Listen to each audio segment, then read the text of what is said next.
এইবার গানের মধ্যে দিয়ে আলোচ্য বিষয়ের মধ্যে যেতে চাই। হ্যাঁ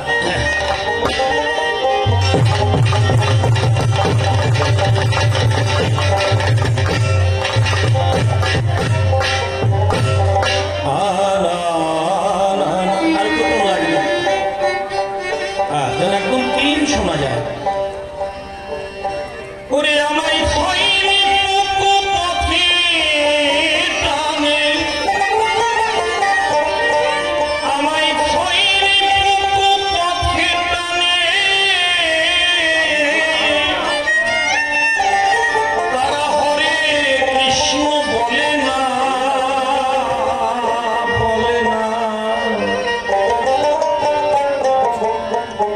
দেবীর দুর্লভ জনম পেয়ে আমার ভজন হলো না। হায়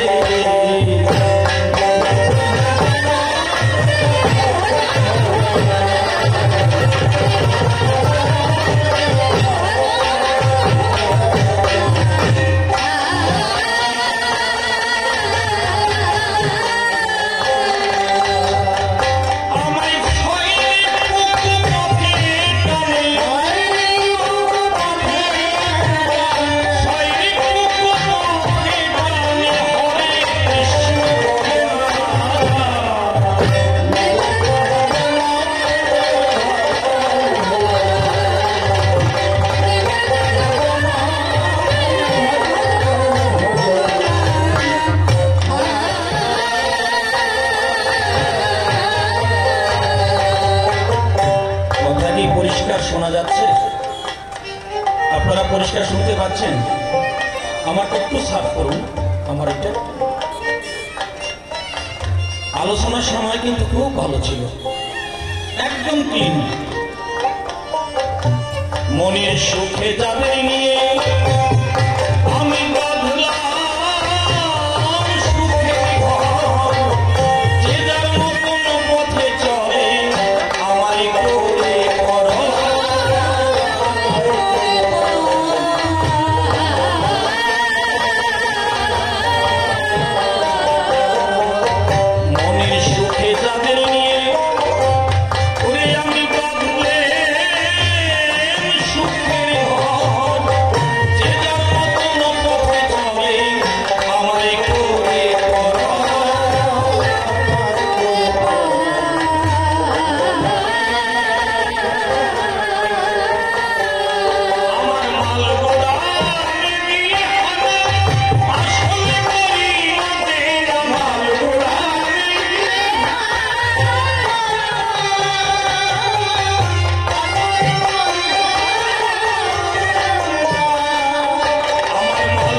नमो नमो कृपा सिंधु पतित जनार बंधु नमो नमो निरंजन निराकार नमो नमो पंकजलोचन विश्वबीज जनार्दन नमो नमो संसारेर सार नृसिंह बामन राम नव नव घनश्याम नमो जदुदैवकी नंदन नमो नमो वेदुद्धारी मत्स्यकूर्म रूपधारी शुकरादि पृथिवी खनन नमो नमो विश्वपति गोलक वैकुंठ स्थिति शतरजतम जन्मदाता नमो नमो परम ब्रह्म जे मर्मे शक्तिर जन्म नमो नमो ब्रह्म भयत्राता वंदना करे शेष काल्पनिक भूमिकाते करिब प्रवेश सविशेष सभा माझे जानाई निवेदन सजल सरकार आमार नाम से नामके आमी बाद दिलाम হরিয়াচার্য নামটি আমি করিলাম গ্রহণ। বিপক্ষের কবি যিনি হরিবর সরকার হবেনি তিনি তো তারক গোসাইয়ের শ্রীপাদ পদ্মে নিয়েছেন শরণ। সম্পর্কে আমার ভতস্পুত্র হয়, তাই প্রণাম জানাই তার পায়। কেন? প্রেম ভক্তিতে সে আমার থেকে অনেক ঊর্ধ্বে বিরাজিত, তাই এরকম মানুষকে প্রণাম করা যায়। আর বেশি প্রণাম করবো না, সবাই করি বর্ণনা। আজ তার সাথে হবে মহতি সবাই কথোপকথন। দাদা লীলার জগতে নাই, তাই তোমার কাছ থেকে কিছু কথা জানতে চাই। তারক গোসাই স্বধামে করেছেন গমন, তাই হরিবর সরকার যিনি আমার কথা শোনো তিনি। আজ তোমার গুরুদেব শ্রী শ্রী হরিলীলামৃত গ্রন্থখানি করেছেন লিখন। তোমার গুরুদেবী লিখে দেয়, আমার পক্ষে বোঝা তা সম্ভব নয়। এই যে ধ্যান করে ওঠে কেন দাদা, একদম পরিষ্কার শোনা যাবে। ধ্যান করে যদি ওঠে আমার ভিতরটা কিন্তু কেন ছটফট ছটফট করে কাব্যের হাতে। তাই শান্ত এক জায়গায় সবকিছু থাকার প্রয়োজন। এইবার একটা করে কথাগুলি বলবো আপনাদের ধারে। এই সঙ্গে সঙ্গে কথা বলা চারণ কবিদের বিশেষ লক্ষণ। যদি কেউ গদ্যে কথা কয় অনেক জায়গায় তার ঘাটতি থেকে যায়। তাই ত্রিপদীতে চতুষ্পদীতে আমরা মহতি সভায় করি নিবেদন। এবার সমুন্নত সুবিজনা আমার সেই এক এক করে বর্ণনা। তোমার গুরুদেব তারক রসরাজ তার শ্রীপাদ পদ্মে আমি ভক্তিপূর্ণ প্রণাম করিল অর্পণ। তোমার গুরুদেবের লেখনীতে দেখেছি আমার দুটো আঁখিতে, সত্যি আমি বুঝতে পারিনি ভক্তগণ। পড়েই যদি সব বোঝা যেত তাহলে কেউ কি স্কুল কলেজ ইউনিভার্সিটিতে যেত? তাহলে তো বই কিনে সযতনে বসে তার বাসভবনে পড়ে পড়ে বড় পণ্ডিত হয়ে যেত। স্কুলেও যেতে হয়, বইও কিনতে হয়। তারপরে অনেক সময় বুঝে ওঠা যায় না, গৃহ শিক্ষকেরও সান্নিধ্য নিতে হয়। আপনারা জানেন ভক্তগণ, তাই বলি আপনাদের কাছাকাছি আমি শ্রী শ্রী হরিলীলামৃত অধ্যয়ন করে দেখেছি। অনেক জায়গায় আমি করতে পারিনি আস্বাদন। তাই যেখানে যেখানে বুঝি নাই তোমার কাছ থেকে জানতে চাই। তুমি একজন বিশেষ মানুষের শ্রীপাদ পদ্মে নিয়েছো শরণ। দেখুন, সাপের বাচ্চা যদিও ছোট হয় আমি দিচ্ছি তার পরিচয়। যদি কেউটে সাপ হয়, বড়টারও যে বিষ, ছোটটারও কম নয়। যেহেতু তারক দাদা, তার মন্ত্র দিব সাদা। যিনি পরিপূর্ণ সারেন্ডার করেছেন হরি ঠাকুরের পায়, অন্তর বাহির দুটো দিক ঠিক করে ভাসিয়া নয়নের নীরে জয় হরিচাঁদ বলে ভাসিয়া চোখের জলে তিনি পড়েছিলেন হরি ঠাকুরের পায়। তুমি তার যোগ্য শিষ্য, তাই তোমার কাছ থেকে আমি শুনে নেব আমার মনের অভিপ্রায়। তাই এবার এক এক করে কয়েকটা জিজ্ঞাসা করি সভা করে। শোনো বাবাজি, তুমি ভালো করে কথাগুলি করো আস্বাদন। আমারও যদি ভুল হয় মার্জনা করে দিও সভায়। ভুল হতেই পারে ভক্তগণ, ভুল হয় না দুজন। আর জানেন সেই সমাচার, পাগল আর শয়তানের ভুল হয় না, অন্যান্যদের ভুল হয়। তাই সেদিক থেকে বলি মনের পুলকে, যদি তোমাকে আমি বাবাজি বলে ডাকি, আমার ভুল হলেও তুমি সংশোধন করে দিও সভায়। এইবার প্রথম প্রশ্নখানা সবাই করি যোজনা। তোমার গুরুদেব লিখেছে কি কি? হরিচাঁদ চরিত্র সুধা প্রেমেরই ভান্ডার, আদি অন্ত নাই যার কলিতে প্রচার। আছে না? বেশ, একটু ঝুল দেবেন, আমি কিচ্ছু করবো না। দিলে পরে মাথায় ঝুল, বিকশিত হবে একেবারে খাঁটি তত্ত্বের মূল। এটাই রইল আমার নিবেদন। যদি অনেক দূর হতে আসি আপনাদের দেখে অত্যন্ত আমি হলাম খুশি। কতদিনের পরে মিশামিশি, এইবার হবে কথোপকথন। তাই তোমার গুরুদেবের লেখা আমার আছে দেখা। হরিচাঁদ ঠাকুরের চরিত্রটা নাকি অমৃতের মতন। আজ এখান থেকে বড় পিপাসা বা আকাঙ্ক্ষা নিয়ে বুকে তোমার কাছে আমার প্রথম জিজ্ঞাসন, সেই মহাভারতের কাহিনী যদি একটু সভায় টানি, জ্ঞানীগুলি করবেন আস্বাদন। ওই যে বিনতা এবং কদ্রুর কথা মহাভারতে রয়েছে গাথা। বিনতা যখন দাসীবৃত্তি করেছে গ্রহণ, এই দাসীবৃত্তি মোচনের তরে ওই গরুর গিয়ে বিমাতার গোচরে জানায় আত্মনিবেদন। ও মা, আমার কাছে বলো দেখি, আমার মায়ের জীবনীতে কেন দেখি আমার মা তোমার দাসীবৃত্তি করে করে কাল যাপন। তাই তোমার কাছে আমার প্রার্থনা, আমার মাকে একটু ক্ষমা করা যায় না? সন্তান হয়ে মায়ের দাসীবৃত্তি এ কি করে করি অবলোকন? আমি মেনে নিতে পারি না ভিতরে মোর যন্ত্রণা, আমার মাকে কি একটু অব্যাহতি দেওয়া যায় না? ভদ্রভাবে তাই ওর যা কলেবরের শক্তি আমার সন্তানরা ওর কাছে পারে নাই। ওরে বাপরে বাপ, ওই গরুর পাখি ধরে ধরে খায় সাপ। পদ্মুর পুত্র হচ্ছে সর্পপুর, আর বিনোদানন্দন হচ্ছে গরুর। তাই গরুর যদি একবার রেগে যায়, শত ইন্দ্রেরও বেশি শক্তি রয়েছে গরুর এর গায়ে। একবার যদি বলেই বসি ক্ষমা করবো না, তাহলে হবে প্রধান্বিত, আমার সন্তানের দিকে হবে ধাবিত, ধরে ধরে টাক টাক করে খায়। আমার সন্তানরা নেবে বিদায়। এবার যারা শয়তান তাদের তো ছলনার অভাব হয় না। কদ্রু মনে মনে করলে ভাবো না, অব্যাহতি দেব না, এই কথাটা বলবো না, একটু ঘুরিয়ে কব।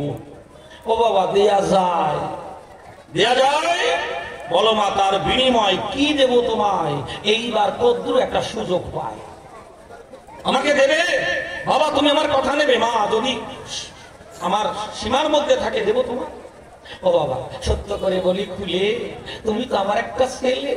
হ্যাঁ বলো মা, ওই অমরাবতী থেকে, এক কথায় স্বর্গ থেকে যদি সুধা করতে পারো আনায়ন, তোমার কাছে বলি খুলে ওই সুধা আমি পেলে মুক্ত হবে তোমার মায়ের দাসীবৃত্তি। তখন আর দাসীবৃত্তি থাকবে না ধরায়, তোমার মাকে আমি অব্যাহতি দেব, কথা দিলাম। ওরে আমার স্নেহের তনয়।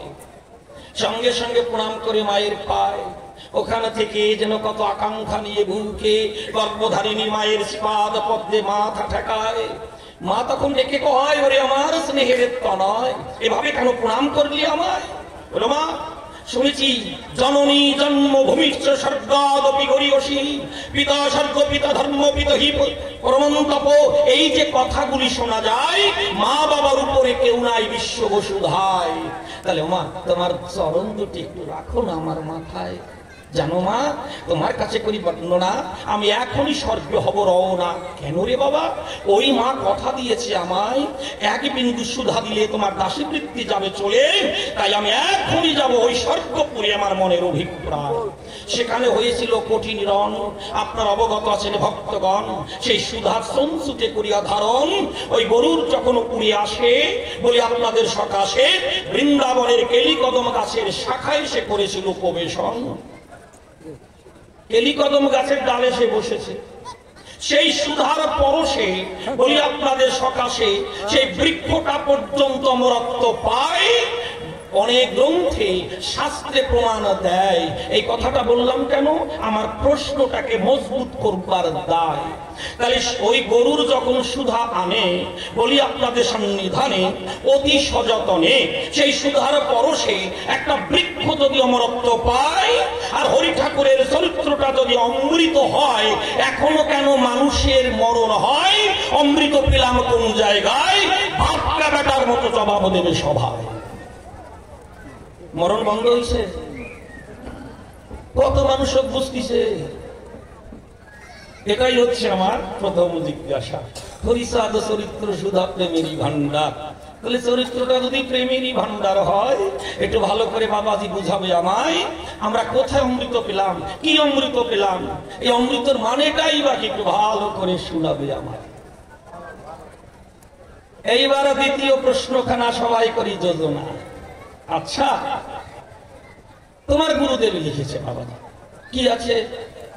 রামরতন, হরনাথ আর সীতানাথ, এই তিন নাম নিলে হয় সুপ্রভাত। কি পড়েছেন না? বেশি দূরে যাওয়া লাগবে না, 5-7 পাতার মধ্যেই পাবেন। রামরতন, হরনাথ আর সীতানাথ, এই তিন নাম নিলে হয় সুপ্রভাত। এই যে লেখনীটা লিখেছে, আমি বলি তোমার কাছে, এটা আবার উনি মহাভারতকে অনুসরণ করেননি তো? জিজ্ঞাসাটা কেন?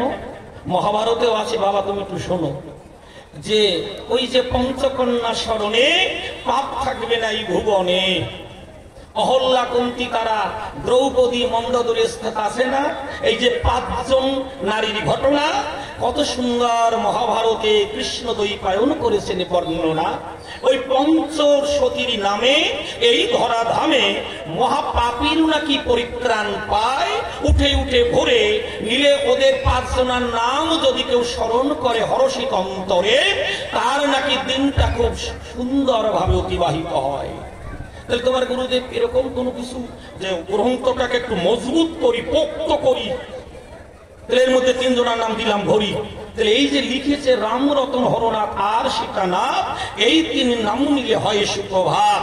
এর তত্ত্বটা কি, এর মাহাত্ম্যটা কি? মতুয়ার বাজারে আমি যাহা শুনি, যতটুকু জানি, এরা এসবকে প্রাধান্য দেয় না, যতটুকু আছে আমার জানা, এরা কর্মকই শ্রেষ্ঠ বলে প্রাধান্য দেয়। তাহলে তোমার গুরুদেবে কোন হিসাবে ভালো করে আমাকে জবাব দেবে। এই 3 জনের নাম নিলে সুপ্রভাত হয়, পরিষ্কার লিখে দিল শ্রী শ্রী নীলামৃতের পাতায়।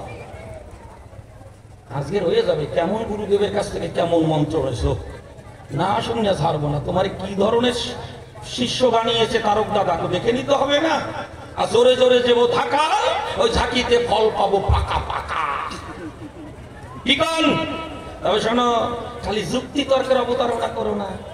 যুক্তি তর্ক দিয়ে অনেক কিছু বলা যায়। ছোট্ট একটা গল্প পাবো নাকি? কি কন? হয়ে যাবো নূতন করে একখান দিয়ে যাই। এক মাস্টার মশাই ফিলোসফি পড়ায়।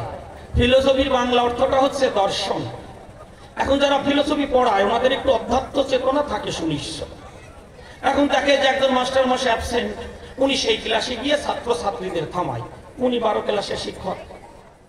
এখন যখন এক্সট্রা টাইম পায় বলে, বাবা ওরে মা শোন, আজ তোরা 12 ক্লাস পড়ছিস, এরপরে বিয়ে পড়বি, তারপর তোদের কারো কারো বিয়ে থা হয়ে যাবে। তাই যখন বিয়ে থা হয় দেখে শুনে, তখন কিন্তু যারা দেখতে আসে সম্বন্ধের অতিথি, তারা কিন্তু সাবজেক্ট নিয়ে আলোচনা খুব একটা করে না। তারা জানতে চায়, বুঝতে চায় যে ছেলে কিংবা মেয়ে এর ধর্মীয় চেতনা কতটুকু। তোমরা একটু ভালো করে শুনে রাখো, এটা তোমার এক্সট্রা ক্লাস। তোমরা জানো, একে পক্ষ দুয়ে নেত্র, একে চন্দ্র দুয়ে নেত্র, এর এই যে কথাগুলি ভালো করে জানো কি? একে চন্দ্র, দুয়ে পক্ষ, তিনে নেত্র, 4 বেদ, বেদ পর্যন্ত জানো। ঋক, সাম, যজু, অথর্ব, 5 পঞ্চবান, এটা জানো কি কি? এখনই জিজ্ঞাসা করুন কোন 12 ক্লাসের ছেলে মেয়েকে, বলতে পারবে না। মদন, মাদন, তাপন, শোষণ, মোহন, স্তম্ভন, এই যে পঞ্চবান, মদন, মাদন, শোষণ, মোহন, স্তম্ভন, এই 5 পঞ্চবান। 6 ঋতু জানো এগুলো কি কি? কাম, ক্রোধ, লোভ, মদ, মোহ, মাৎসর্য। শুনে রাখো। 8 অষ্টবসু, এগুলো জানো? জানো তো না? না স্যার জানি না। শুনে রাখো। সোম, বিষ্ণু, ধর, ধ্রুব, অনল, নীল, প্রত্যুষ, প্রভাস, এই হচ্ছে অষ্টবসু। 9 নবগ্রহ, যদিও আগে আমরা পড়েছি, এখন গ্রহ সংখ্যা বেড়ে গেছে। 10 দিক তোমরা জানো বেশ। এবার শুনে রাখো, দেহে কোথায় বাবা থাকে, কোথায় মা থাকে, তারপরে এই যে 18 মোকামে কে কোথায় থাকে, লিঙ্গে থাকে মহাদেব, এসব শুনে রাখো। 18 মুখের তো আছে না, লিঙ্গে মহাদেব বসে করে দেন, কত সুন্দর সমাধান। এসব শিখিয়েছে। একদিন ক্লাসে এসে বলছে, আচ্ছা বাবা বস বস বস, তোদের এত কিছু শিখিয়েছি, তা কি শিখেছিস, কতটুকু ধরে রাখতে পেরেছিস একটু বলতো। আচ্ছা, প্রশ্ন করেন। আচ্ছা বলো, ফার্স্ট বেঞ্চে স্বপন তুমি বলো, তোমার এই দেহে বাবার স্থান কোথায়? তোমাদের দেহ তত্ত্ব শিখিয়েছি বলে হ্যাঁ।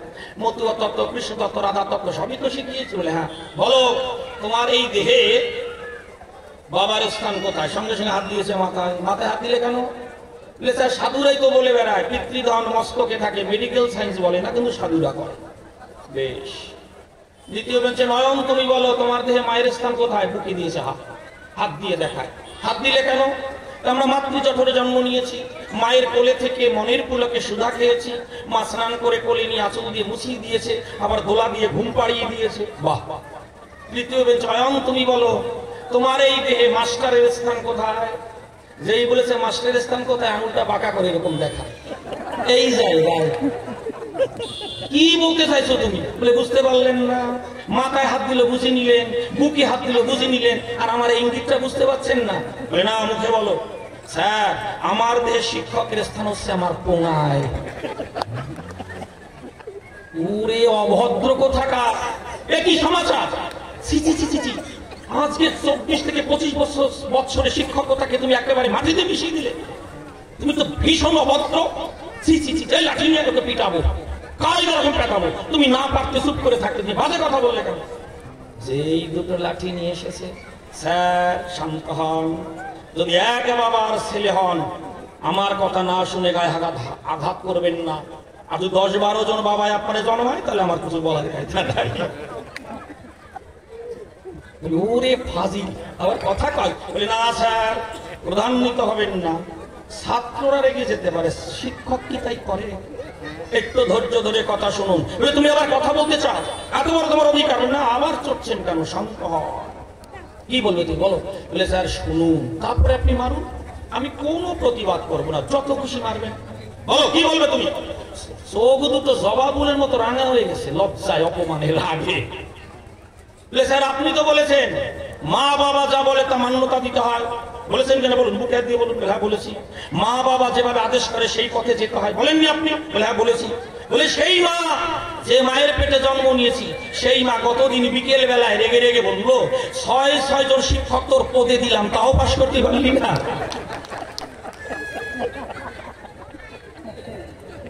কোন কথা কোন জায়গায় নামা? তোমার গুরুদেব তো একজন বড় মাপের সরকার, তুমি তার সওয়াল, তুমি তার ছেলে, তাই সেদিক থেকে বলি ভুলিয়ে তোমার তো পাণ্ডিত্যের অভাব নাই। এ ধরনের যুক্তি তর্কের যে অবতারণা করো না, তোমার কাছে তাই করে গেলাম বর্ণনা, পরিশুদ্ধ কথাগুলি বুঝাবে আমার। তাহলে দুটো প্রশ্ন হয়ে গেল, এবার তৃতীয় প্রশ্নের মধ্যে যাই। আচ্ছা, এই যে লীলামৃতে যাহা পাই, কি প্রেমদাতা নিত্যানন্দ বলছে হরিকে হরণ করে হরিভক্ত নারী, এই যে কথাটি আপনারা শুনেছেন, যত বিজ্ঞ নারী নয়। বলছে প্রেমদাতা নিত্যানন্দ তার সমীপভারে হরিকে হরণ করে হরিভক্ত দ্বারে। রাম হরি কৃষ্ণ হরি শ্রী গৌরাঙ্গ হরি, হরিচাঁদ আসল হরি পূর্ণানন্দ হরি। আছে না? এই যে আমরা বলি হরিচাঁদ আসল হরি পূর্ণানন্দ হরি, কথাটি কিন্তু এক জায়গায় নাই।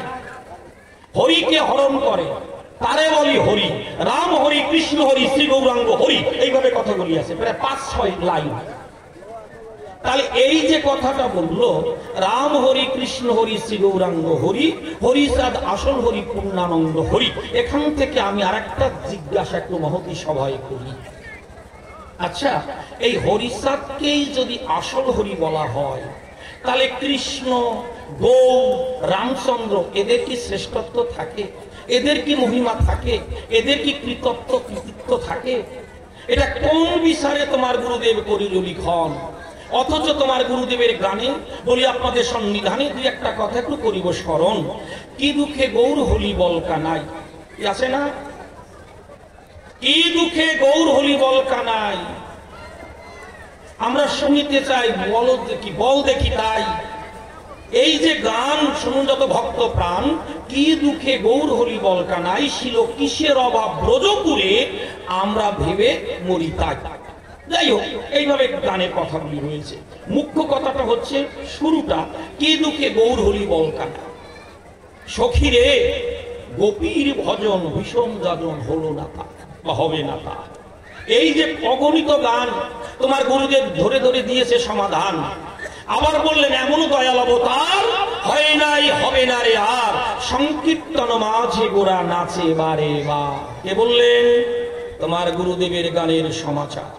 এমন দয়াল অবতার হয় নাই, হবে না রে আর, সংকীর্তন মাঝে গোরা নাচে বারে বা।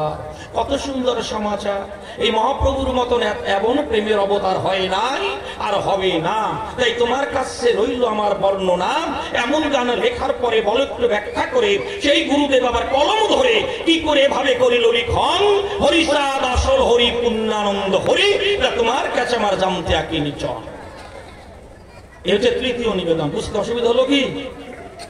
বলুন, অসুবিধা আবার বলবো, আমার যতটুকু ক্ষমতা আছে।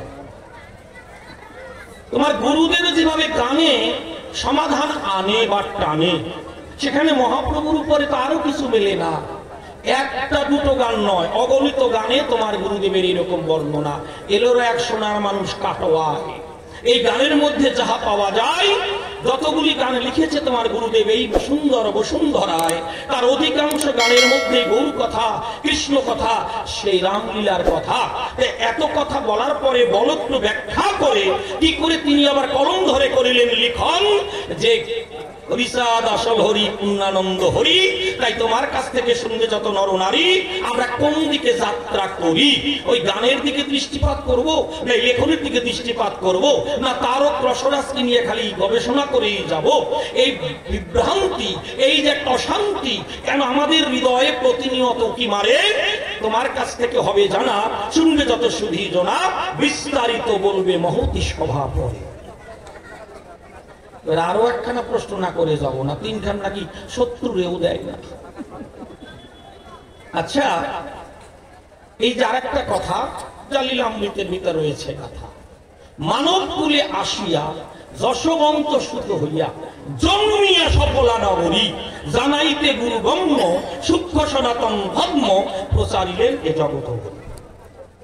আচ্ছা, এই যে কথাটা এখানেও আমার একটু জানতে আকাঙ্ক্ষা।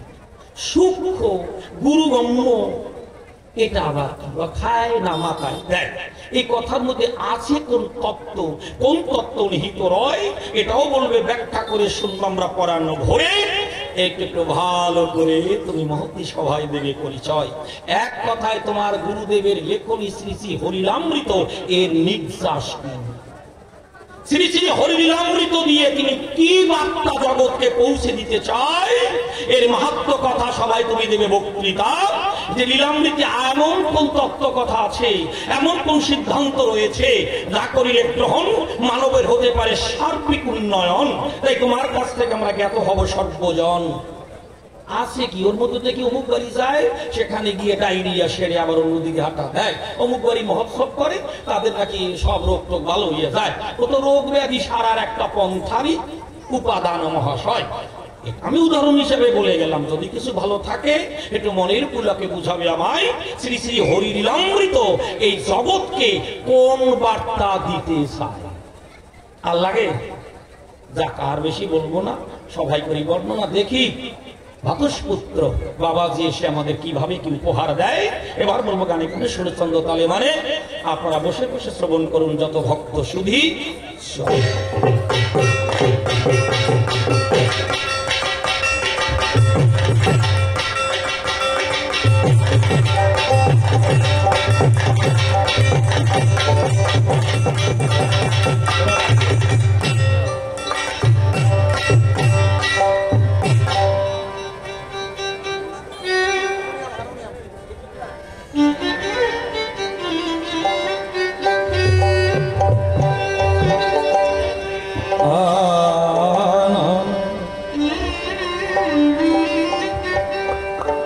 তুমি ফিরাইয়ে দাও বারে বারে, তাতে নাই মোর অভিমান, দিনী ভিখারি জীবন ভরে চাইব তোমার দান।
দেখলাম কত পেলাম কত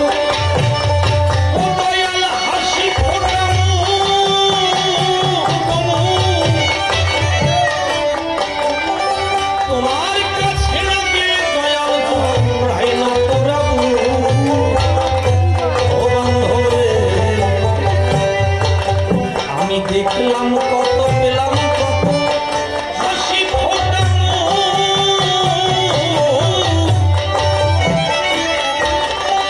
তোমার কাছে না গেলে দয়াল চুড়াই না পোড়াবো আমার জীবনে সকল দুঃখ সুখ সঁপে দিলাম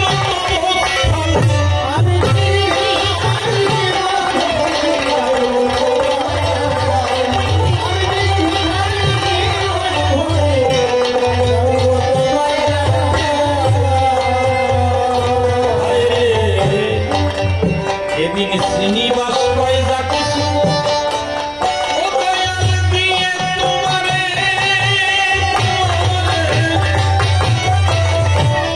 ওরে নিয়ে ভিক্ষার ঝুলি গান গাহিব তোমার দুয়ারে আইরে এদিন শ্রীনিবাস কয় যা কিছু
তিনজনার নাম নিলে হয় সুপ্রভাত আমরা জানি জানি গুণী জানি বিলক্ষণ কর্মের বিচারে চরাচরে হয় ভাগ্য নিরূপণ যদি কুকর্ম কেহ করে সে যাবে সারে খাবে ভালো কর্মের মুক্ত দিয়ে অনেক কিছু পেতে পারে তাই তিনজনার নাম যদি কোনো অমানুষ নেয় তাদের প্রভাব সুন্দর হবে কিনা জানি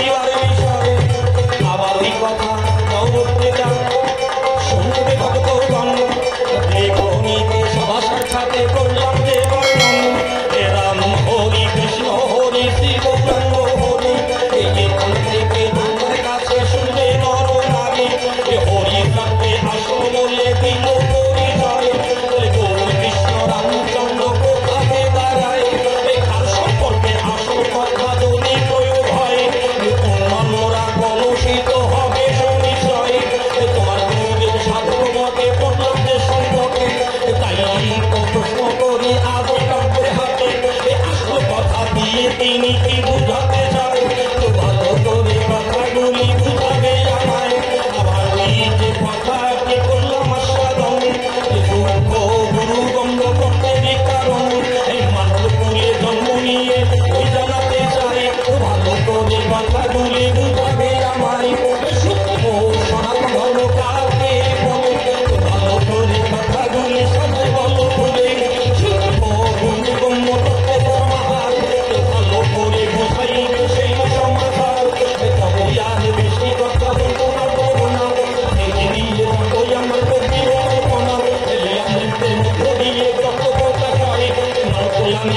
লাগে জানিবার বিষয় এমন কোন তত্ত্ব কথা লীলামৃতে পাই তাতেই জন্য তরিতামৃতে কোনো গ্রন্থে নাই এমন কি নির্গ্রাসে লিখে বসে দিল ভালো করে কথা বলে সবাই ভুলে গেল যে কয়েকটি প্রশ্ন আমি করে গেলাম বিস্তারিত ভোগে ভোগে দিল সমাধান পরে কথা দিই সভাতে আসিবে ভালো ভালো কথা গুলি গুলিয়া বলিবে দেখিয়ে সে অন্যভাবে বেশি বলে বেশি প্রয়োজন আমার মতো আমি এবার করি সমাপন যে কয়েকটি প্রশ্ন করে গেলাম আমি